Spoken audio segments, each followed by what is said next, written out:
Bismillahirrahmanirrahim.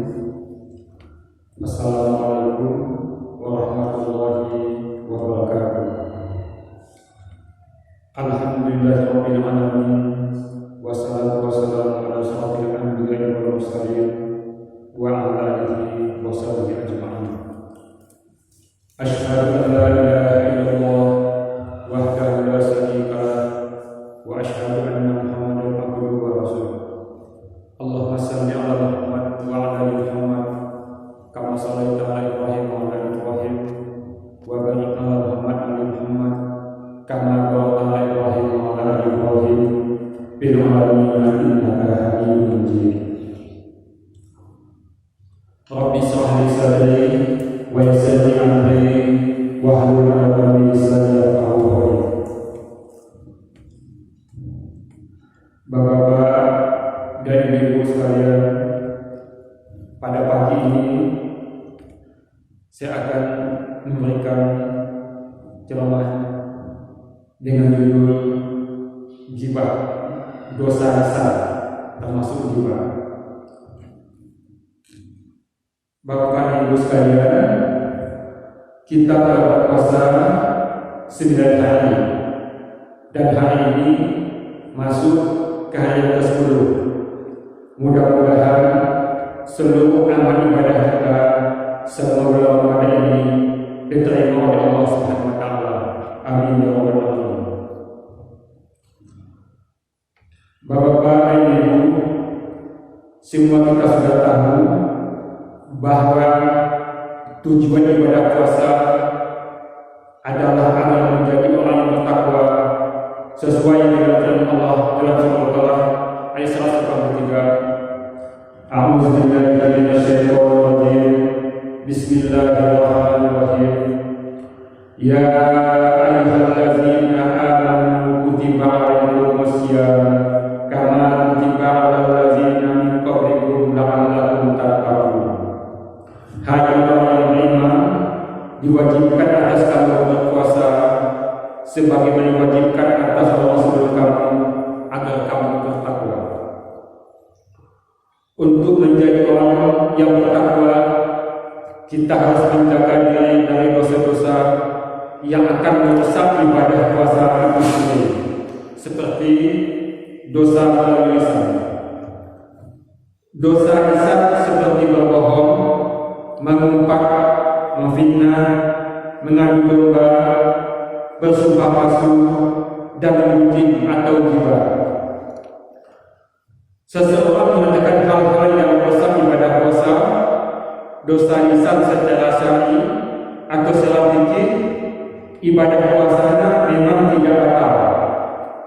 Akan tetapi nilainya akan berkurang atau bahkan bisa jadi tidak ada nilai sama sekali di sisi Allah Subhanahu wa taala, seperti sabda Rasulullah SAW, banyak orang yang berpuasa tidak mendapatkan apa-apa kecuali haus dan lapar.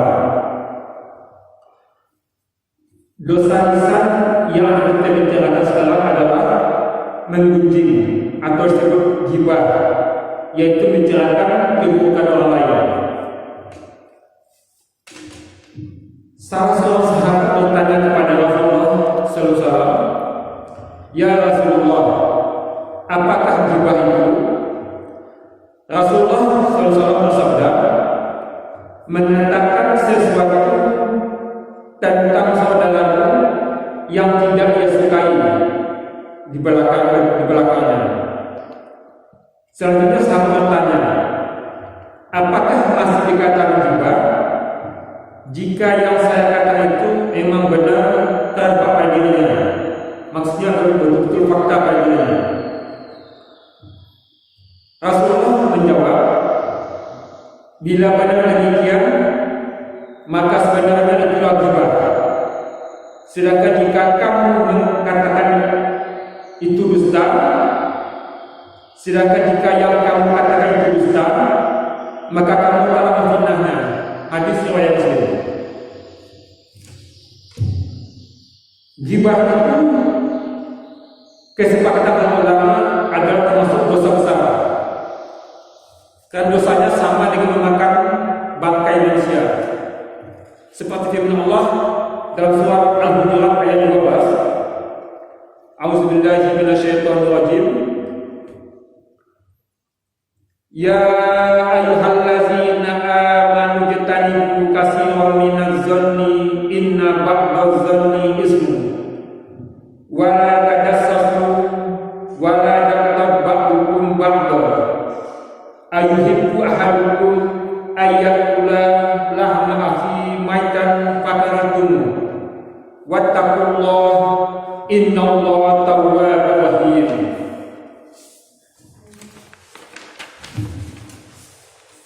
Artinya, hai orang yang beriman, jauhilah kebanyakan dari prasangka. Sesungguhnya sebagian dari prasangka itu adalah dosa. Dan janganlah kamu mencari-cari kesalahan orang lain, dan janganlah sebagian kamu menggunjing sebagian yang lain. Sukakah salah seorang di antara kamu memakan daging saudara yang sudah mati? Maka tentulah kamu akan merasa jijik kepadanya. Dan bertakwalah kepada Allah. Sesungguhnya Allah Maha Penyayang Taubat bagi Maha Penyayang. Dalam hadis dari Jabir bin Abdullah berkata, ketika kami bersama Nabi Sallallahu Alaihi Wasallam berhembus bau bangkai yang busuk, maka Rasulullah Sallallahu Alaihi Wasallam bersabda, apakah kalian tahu apa ini? Apakah kalian tahu bau apa ini? Ini adalah bau orang yang suka menggibah orang-orang mukmin. Hadis riwayat Ahmad. Berbuat gibah atau menceritakan kedua orang lain itu berarti memberikan suatu atau mentransfer sebagian pahala kita kepada orang yang kita gibahi. Bila sering kita berbuat gibah, bisa jadi kita mengalami kebangkrutan. Yang dimaksud bangkrutan di sini adalah hilangnya atau sia-sianya pahala dari segala perbuatan ibadah yang sudah sampai dibangun selama ini akibat perilaku gibah yang dilakukannya. Rasulullah Sallallahu Alaihi Wasallam bersabda, siapa yang pernah menzalimi saudaranya berupa menodai kehormatan seperti gibah atau sesuatu apapun, hendaknya ia meminta kehalalannya dan kezaliman tersebut hari ini atau di dunia ini sebelum tiba hari kiamat yang tidak akan bermanfaat lagi dinar dan dirham. Jika dia tidak melakukan, maka nanti pada hari kiamat bila dia memiliki amal saleh akan diambil darinya sepanjang kezalimannya. Apabila dia tidak memiliki kebaikan lagi, maka keburukan saudaranya yang dizalimi itu akan diambil lalu ditimpakan kepadanya. Hadis riwayat Bukhari nomor 2449. Seorang ulama Al-Hasan Al-Basri suatu ketika ada seorang memberi laporan kepadanya bahwa ada orang yang telah menggunjing atau menggibah beliau, tapi beliau tidak marah, tapi malah menyiapkan sepiring kurma untuk diberikan kepada orang yang menggibahnya. Setelah bertemu, beliau berkata, telah sampai berita kepadaku bahwa engkau telah menggibahkan dan telah memberikan sebagian pahalamu kepada dirimu. Jazakallahu khairan. Semoga Allah Subhanahu wa taala memberikan balasan kepada dirimu yang banyak dan memberikan kepadamu sepiring kurma sebagai hadiah, karena aku ingin membalasmu. Dan tolong maafkan dirimu apabila aku tidak bisa memberikan balasan sebagaimana yang diberikan kepada dirimu. Secara tidak sadar, orang yang melakukan gibah itu sama saja memberikan pundi-pundi amal ibadahnya kepada orang lain. Apalagi kalau setiap hari kita berbuat gibah, bisa habis seluruh amal ibadah kita. Yang lebih parah lagi, kalau kita memuji bukan pada satu orang, tapi pada suatu kelompok, etnis atau suku. Bagi contoh, kita menceritakan atau menggibah bukan suku Jawa, berarti seluruh Jawa termasuk telah kita gibahi. Berapa banyak dosa akan kita pikul nantinya. pada hari kiamat atau pada hari pembalasan. Dengan lisan orang bisa masuk neraka. Nabi pernah bertanya kepada sahabat, tahukah kamu apa yang menyebabkan orang masuk neraka? Nabi melanjutkan, penyebab orang paling banyak masuk neraka adalah karena mulut atau lidahnya dan kemaluannya. Dengan lisan pun orang bisa masuk surga. Rasulullah SAW bersabda, barang siapa yang sanggup menjamin kepadaku keselamatan di antara dagu atau lisan yang ada di antara paha atau kemaluan, maka aku akan menjamin surga baginya. Hadis riwayat Muslim, hadis riwayat Bukhari dan Muslim. Kata seorang ulama, suatu perkara yang mengherankan, seorang yang saleh mudah baginya untuk meninggalkan kemaksiatan, meninggalkan minum khamar, meninggalkan perzinahan, dan juga mudah baginya atau ringan baginya untuk melaksanakan sholat malam, bersedekah, akan tetapi tidak bisa menjaga lisannya untuk menghibah. Sulit baginya untuk menahan lisannya, mengontrol lisannya, sehingga ia sering mencela saudaranya.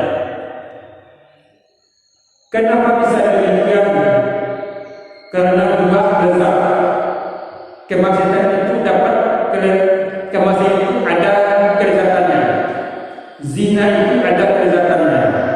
Minum khamar itu ada kelezatannya.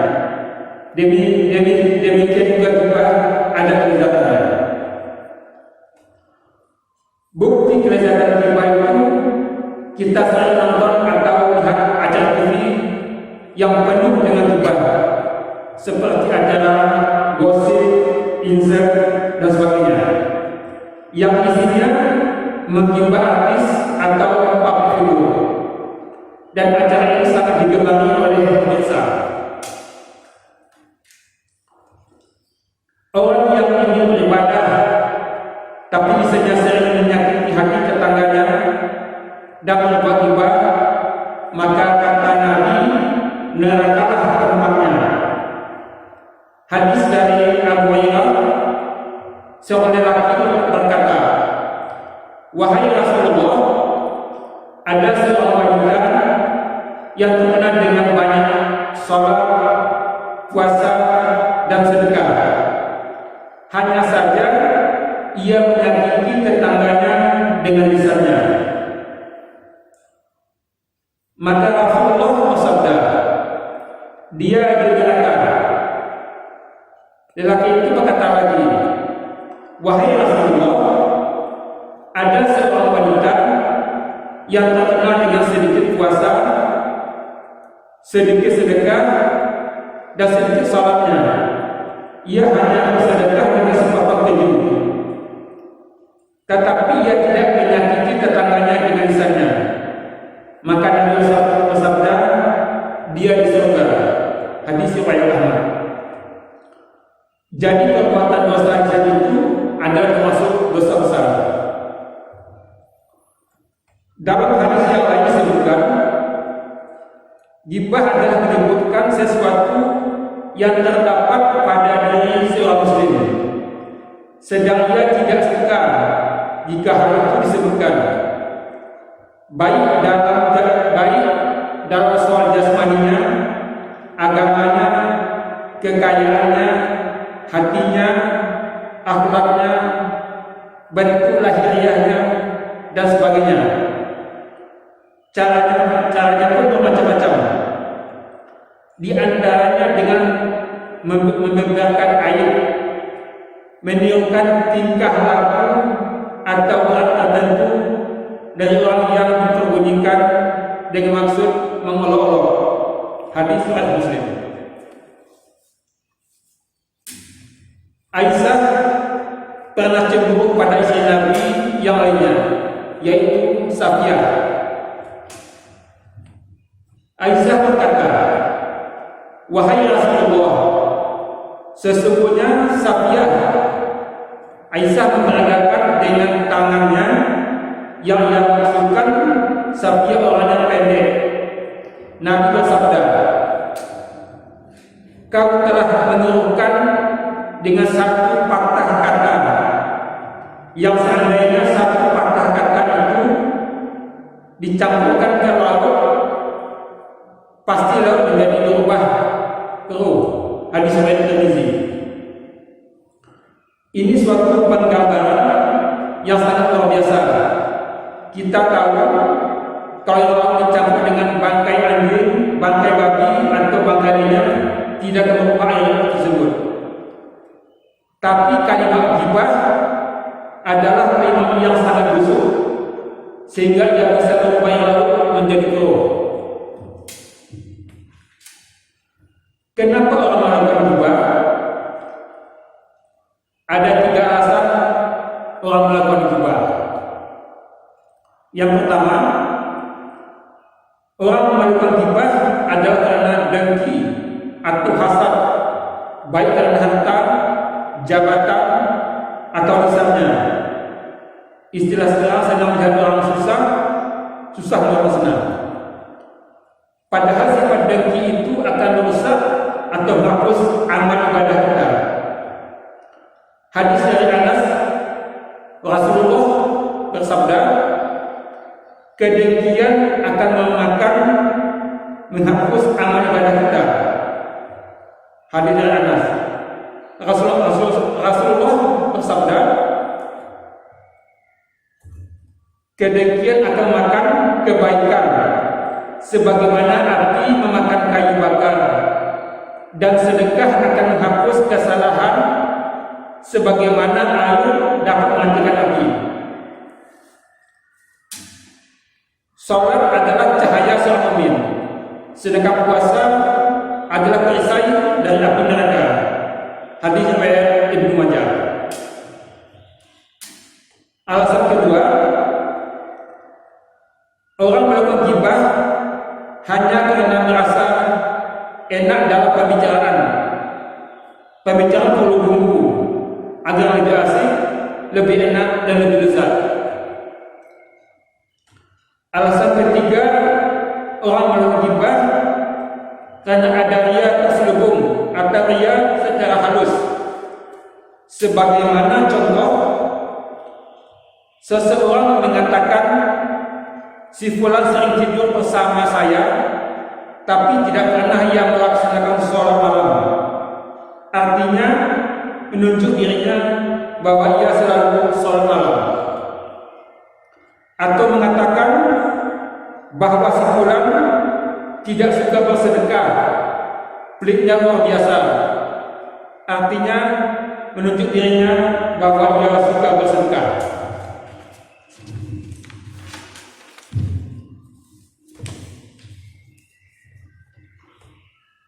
Bila orang telah terjerumus dalam dosa ghibah, ada 2 pendapat ulama cara bertobat dari dosa ghibah ini. Yang pertama, bagi siapa yang telah melaksanakan ghibah, ia harus minta maaf kepada orang yang telah dighibahinya, apapun resikonya, daripada orang yang dighibahinya minta perhitungan di akhirat nanti. Dosa pada Allah bisa langsung minta ampun atau bertobat pada Allah, dan Allah Maha Pengampun. Tetapi dosa pada manusia harus minta maaf dulu pada bersangkutan, baru tobat kita diterima oleh Allah. Pendapat yang kedua, banyak mengucapkan istighfar atau minta ampun pada Allah, dan sering menyebut kebaikan orang-orang yang pernah kita gibahi di majelis tempat kita sering menggibahinya. untuk mengabaikan keburukan yang pernah kita sampaikan. Rasulullah SAW bersabda, setiap manusia berdosa, dan yang paling baik dari berdosa adalah yang senantiasa bertobat. Dalam hadis yang lain, Rasulullah bersabda, orang yang menutup aib saudaranya, Allah juga akan menutup aibnya. Dalam hadis yang lain, Nabi bersabda, barang siapa yang menahan gibah terhadap saudaranya, maka Allah akan menyelamatkan wajahnya dari api neraka pada hari kiamat. Hadis riwayat Tirmizi. Hadis lain dari Abu Hurairah radhiyallahu anhu berkata, Rasulullah SAW bersabda, Rasulullah pernah ditanya tentang sesuatu, apakah yang terbanyak yang dapat memasukkan manusia ke dalam surga? Beliau menjawab, takwa kepada Allah dan akhlak yang baik. Beliau juga ditanya tentang sesuatu, apakah yang terbanyak yang dapat memasukkan manusia ke dalam neraka? Beliau menjawab, mulut dan farji atau kemaluan. Hadis riwayat Tirmizi, Ibnu Majah dan Ahmad. Godaan untuk berbuat ghibah itu besar sekali, karena setan akan selalu menggoda manusia sampai kapanpun. Mulai sekarang, marilah kita hentikan berbuat ghibah, minimal menguranginya, karena ghibah atau memuji itu adalah dosa besar. Jangan sampai pada kiamat nanti kita termasuk orang yang bangkrut. Nabi Muhammad SAW berkata pada sahabat, tahukah kamu siapa yang orang yang bangkrut? Sahabat menjawab, orang yang tidak punya dirham dan tidak punya harta. Rasulullah bersabda, orang yang bangkrut di kalangan umatku adalah orang yang datang pada hari kiamat dengan membawa amal-amal baiknya seperti pahala sholat, pahala puasa, pahala sedekah, dan lain-lain. Tetapi ia pernah mencaci seseorang, menuduh berbuat buruk kepada seseorang, membunuh dan menyakiti orang lain. Maka orang yang pernah dizalimnya itu akan datang menuntutnya dan mengambil amal-amal baiknya sebagai ganti atas kezalimannya. Dan ketika semua amal-amal baiknya telah habis, maka mereka membebankan dosa mereka ke atasnya sebagai balasan kezalimannya, sehingga akhirnya ia dilemparkan dalam neraka. Orang yang berghibah ditampakkan oleh Allah kepada Nabi kita pada waktu perjalanan Isra Mi'raj. Dari Anas bin Malik, ia berkata, Rasulullah Shallallahu Alaihi Wasallam bersabda, ketika aku dinaikkan ke langit dan perjalanan Isra Mi'raj, aku melewati suatu kaum yang kuku mereka terbuat dari tembaga. Kuku itu mereka gunakan untuk mencatat muka dan dada mereka. Aku bertanya, wahai Jibril, siapa mereka? Jibril menjawab, mereka itu adalah orang-orang yang memakan daging manusia atau berbuat ghibah dan merusak kehormatan mereka. Hadis riwayat Abu Dawud. Demikianlah yang dapat sampai pada pagi ini. Mudah-mudahan kita semua terhindar dari dosa lisan, khususnya dosa ghibah, agar tujuan dari ibadah puasa yaitu menjadi orang yang bertakwa dapat kita raih. Amin ya rabbal alamin. Demikian dapat sampaikan. Mohon maaf bila penyampaian tadi ada yang salah. Mudah-mudahan ada manfaatnya khusus bagi diri sendiri maupun bagi hadirin sekalian. Wabillahi taufiq wal hidayah. Wassalamualaikum warahmatullahi wabarakatuh.